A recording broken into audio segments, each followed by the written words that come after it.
আসসালামু আলাইকুম my lovely audience, আশা করছি সবাই ভালো আছেন। আজকে আমরা যে বিষয়টা কথা বলবো সেটা হচ্ছে আমাদের আদ্দিন হাসপাতালের যে ম্যানেজমেন্ট নিয়ে। আদ্দিন হাসপাতালে একটা কথা আমরা শুনছিলাম, সেটা হচ্ছে কি যে 6 জন শিশু মারা গেছিল, ঠিক আছে। সেখানে আমরা দায়ী করছিলাম কাকে? আদ্দিন হাসপাতালকে, ঠিক আছে।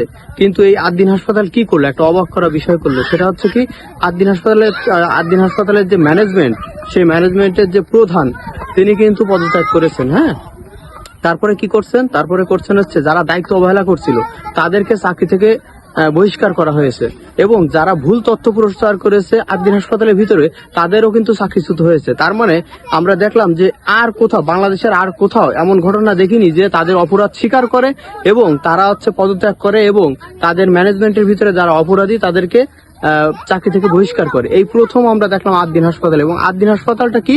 আদ্দিন হাসপাতাল হচ্ছে আমাদের গরিবের হাসপাতাল, কারণ আদ্দিন হাসপাতালে সবচেয়ে কম খরচে চিকিৎসা করা যায় এবং আপনার গরিব দুঃখীদের বিনামূল্যে চিকিৎসা করানো হয়। তো যারা আছে আদ্দিন হাসপাতাল নিয়ে আজে বাজে বা খারাপ মন্তব্য করছিলেন, তারা প্লিজ দয়া করে খারাপ মন্তব্য করবেন না। আদ্দিন হাসপাতাল হচ্ছে গরিবের হাসপাতাল। বাংলাদেশে এমন হাসপাতাল প্রতিটা জায়গায় দরকার, প্রতিটা জেলায়, প্রতিটা জায়গায় এরকম হাসপাতাল দরকার। কারণ বাংলাদেশের 80% লোকই গরিব, এবং গরিবের জন্য পরিবেশ বান্ধব বা গরিব বান্ধব হাসপাতাল হচ্ছে আদ্দিন হাসপাতাল। তো সবাই ভালো থাকবেন, সুস্থ থাকবেন। আল্লাহ হাফেজ।